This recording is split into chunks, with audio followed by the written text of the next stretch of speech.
On entend toujours cette phrase de la bouche des gens: le travail est une adoration. En wolof, liggéey jaamu yàlla la. Qu'en est-il vraiment? سبيل الطموع سبيل مريح تنهد يا صاحي كي تستريح. Assalamu alaikum wa rahmatullah. Que la paix et la miséricorde d'Allah subhanahu wa ta'ala soient en vous. Je suis Cheikh Issa Samb, mentor en accompagnement coranique. Bienvenue dans votre tribune coranique. Aujourd'hui, on va traiter une question importante qui est comment transformer son travail en adoration. Chaque matin, des millions de personnes quittent leur maison. Certaines vont dans leur bureau, d'autres ouvrent leur boutique, d'autres encore dirigent une entreprise, soignent des patients, enseignent, construisent, conduisent ou même cultivent. Tout travaille pour le développement d'un pays ou d'un continent. Mais une question demeure. Combien de personnes adorent Allah en travaillant? Nous avons fini par séparer ce qu'Allah subhanahu wa ta'ala n'a jamais séparé. D'un côté, la religion et d'autre, le travail. Comme si la mosquée appartenait à Allah subhanahu wa ta'ala et que les bureaux appartenaient au monde. Comme si la prière était sacrée, mais que 8 heures de travail étaient simplement une nécessité économique. Le Coran, par contre, nous enseigne une vision bien plus profonde que ça. Allah subhanahu wa ta'ala nous dit وَمَا خَلَقْتُ الْجِنَّ وَالْإِنسَ إِلَّا لِيَعْبُدُونِ.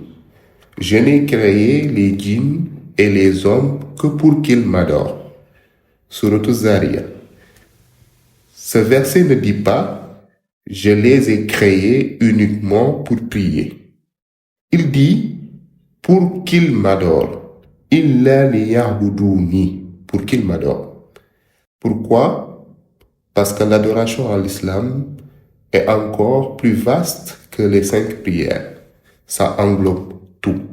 Elle englobe toute action accomplie avec une intention sincère, conformément à ce qu'Allah subhanahu wa ta'ala aime. C'est pourquoi certains savants disent que l'adoration est un nom qui englobe tout ce qu'Allah subhanahu wa ta'ala aime et agrée, parmi les paroles et les actes apparents ou cachés.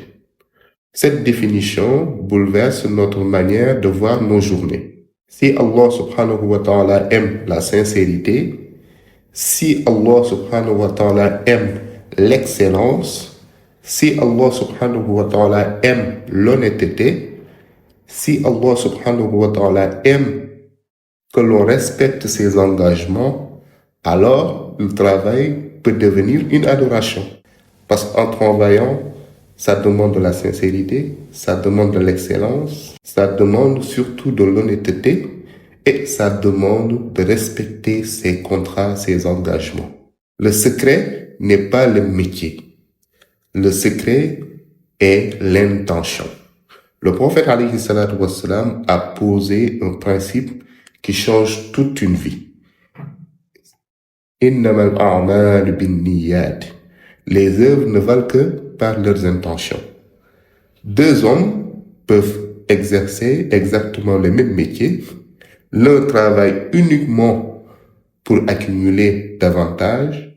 L'autre travaille afin de préserver sa dignité, nourrir sa famille licitement, être utile à la société et rechercher l'agrément d'Allah subhanahu wa ta'ala.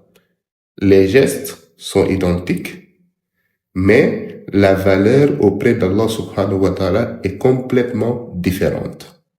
Ce n'est pas toujours ce que nous faisons qui distingue les croyants, c'est pourquoi nous le faisons.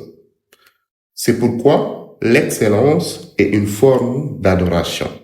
C'est pourquoi, pendant que notre époque récompense la performance, le Coran, lui, récompense l'excellence. C'est pourquoi le prophète alayhi salatu wassalam nous dit « Inna Allah kataba al-ihsan ala kulli shay » Allah a prescrit l'excellence dans toutes choses. L'ihsan, l'excellence, ne concerne pas seulement la prière. Il concerne également le commerçant, le médecin, l'ingénieur, le professeur, l'entrepreneur, le dirigeant. Répondre à un client avec honnêteté, respecter une échéance, refuser une fraude, payer correctement un employé, produire un travail de qualité.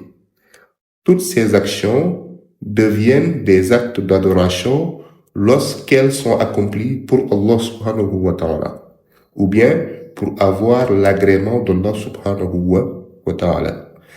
Le prophète alayhi salatu wassalam, avant la révélation, il commerçait. Il était connu sous le nom d'Al-Amin, celui qui est digne de confiance. Sa crédibilité précédait même son discours. Son éthique précédait sa prédication. Aujourd'hui encore, le plus puissant moyen de transmettre l'islam n'est parfois pas un long discours. C'est une facture honnête, un contrat respecté, une promesse tenue, une parole sincère. Le plus grand changement n'est pas de changer de métier, c'est de changer de regard. La semaine prochaine, vous reprendrez peut-être exactement le même bureau, le même ordinateur, les mêmes réunions, les mêmes dossiers, mais une seule intention peut transformer cette journée ordinaire en une journée d'adoration. Non parce que votre travail a changé, mais parce que votre cœur a changé.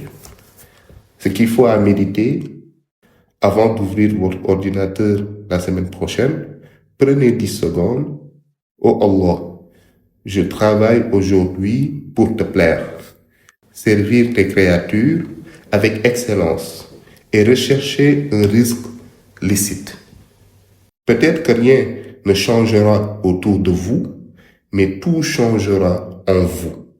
Car lorsque l'intention est purifiée, le travail cesse d'être une simple carrière et devient un chemin vers Allah subhanahu wa ta'ala.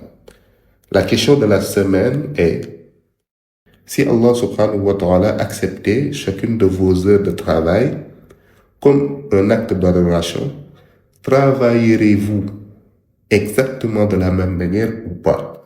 Assalamu alaikum wa rahmatullah. Que la paix et la bénédiction soient sur vous. À la prochaine tribune coranique, Inch'Allah. C'était cher Issa Sam, mentor en accompagnement coranique. سبيل الدموع سبيل مريح تنهد يا صاحي كي تستريح